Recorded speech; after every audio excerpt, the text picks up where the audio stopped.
Okay, Greg, thank you for the interview. Yeah, thanks for having me. Okay.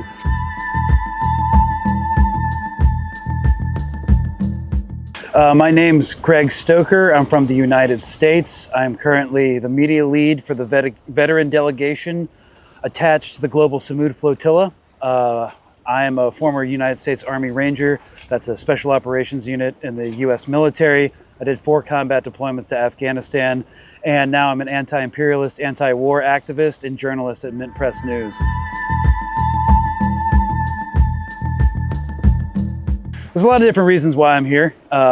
One of the main reasons is I refuse to exist in a world where we can watch the annihilation of an entire people and just pretend like nothing's happening, like it won't have any consequences for us. You know, because whatever our government, the United States empire, does to Palestinians, they're willing to do to us. And as the veteran boat, as veterans, we know that whatever violence we do overseas always comes back home. Whatever forms of oppression and colonial rule we perpetuate, whether it's in Afghanistan or Iraq or Palestine, is used on us as well. You know, the same spyware, the technology that's used to enforce occupation and apartheid in Palestine is at a local police department near us. It's used by ICE officers, Immigrations and Customs Enforcement that Donald Trump has just deputized to be an extrajudicial police force, not accountable to the Supreme Court or the Constitution of the United States. You know, ever since the genocide was happening in Palestine, we know that it's coming to us.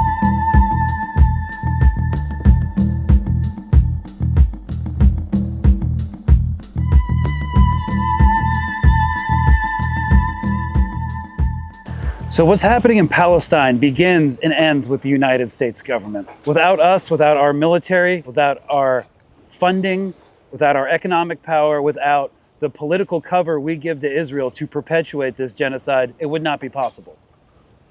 They, you know, let me see how to frame this. Without the United States, they would not be able to act with impunity.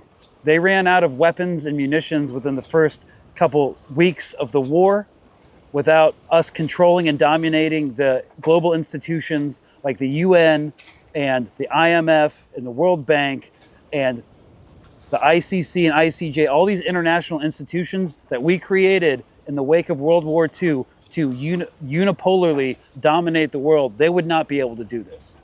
So again, as American citizens, as veterans, it's incumbent on us to stop this, not just because it's the right thing to do, but because whatever our government is willing to do to Palestinians, they're willing to do to us eventually. So our message is very simple, without getting into any theory, without getting into like any left-wing politics or post-colonial politics.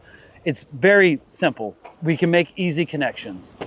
I already brought up the example of the same technology used to oppress Palestinians is used by our own police on our own citizens. We could also say that the same reason, the same real estate interests that make it impossible for young millennials, young Gen Z Americans to buy a house, to, you know, basically never be able to afford a home, to pay rent until we die, to be imprisoned if we're homeless. The same interests, corporate interests and oligarchic interests that determine that policy in the United States are the same ones determining that Gaza Strip needs to be ethnically cleansed in order to build a Gaza Lago or the new Dubai.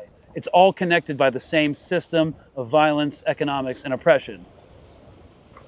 So there's no one single issue. The Palestine issue is not a single issue voter issue.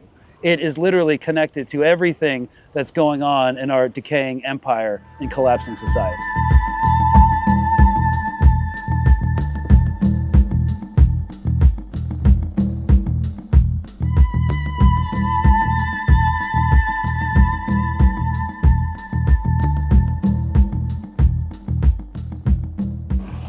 I pushed really hard to organize a boat of U.S. veterans because of the militarization of our society. We have a special social capital and cultural status that some people listen to us, you know?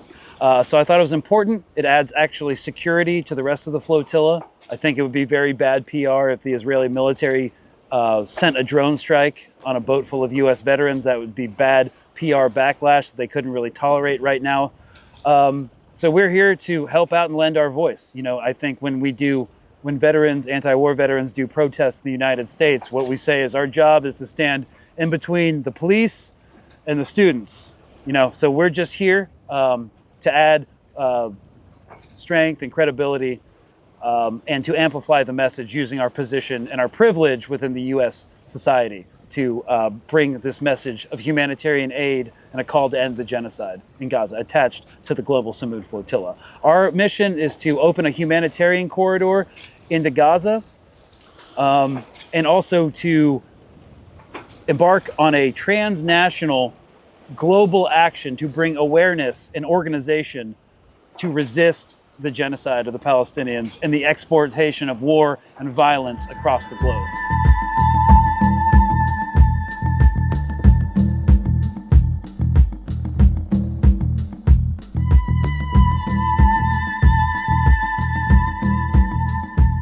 Voting hasn't helped.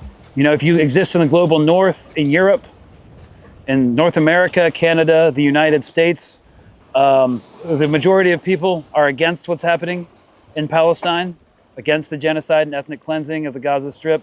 But our elected officials, controlled by corporate interests and moneyed interests, aren't really listening to your vote. We have taxation without representation. We don't choose where our money goes. We don't have representatives that reflect the will of the people. So what can we do? Shut it down. Shut down the ports. BDS, boycott everything that even touches Israel with a 10-foot pole. Every little act of resistance, act of social pressure, cultural pressure, financial pressure, builds and builds and builds. And 2 years into this genocide, we're already seeing the Israeli economy be isolated. Their military is drained from 2 years of fruitless attrition warfare, and they're being isolated politically and culturally. And, you know, if you look at the end of apartheid South Africa, we're seeing immense parallels that it may take a year, it may take 10 years, it may take 20, but this is the beginning of the end of the genocidal settled colonial state that is known as Israel.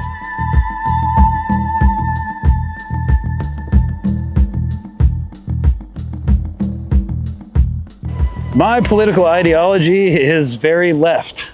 I don't frame it that way when I talk to Americans. Instead of saying scary things like socialism, I say U.S. tax money should be spent on Americans, not on foreign wars, not on subsidizing billionaires and their corporations like Tesla and SpaceX. I definitely want a restructuring of the entire political system in America. And I believe that, you know, Palestine is on the front lines of it because both the Democratic and Republican Party in the United States have backed what's happening. They all back foreign wars, they back the police state, they have funded ICE and violence within our own communities in our own country, and it must end. So that's why I'm on the flotilla, and that's why I'll continue to try and lead to the front until they throw me in a cage. Thank you very much, Greg. Thank you.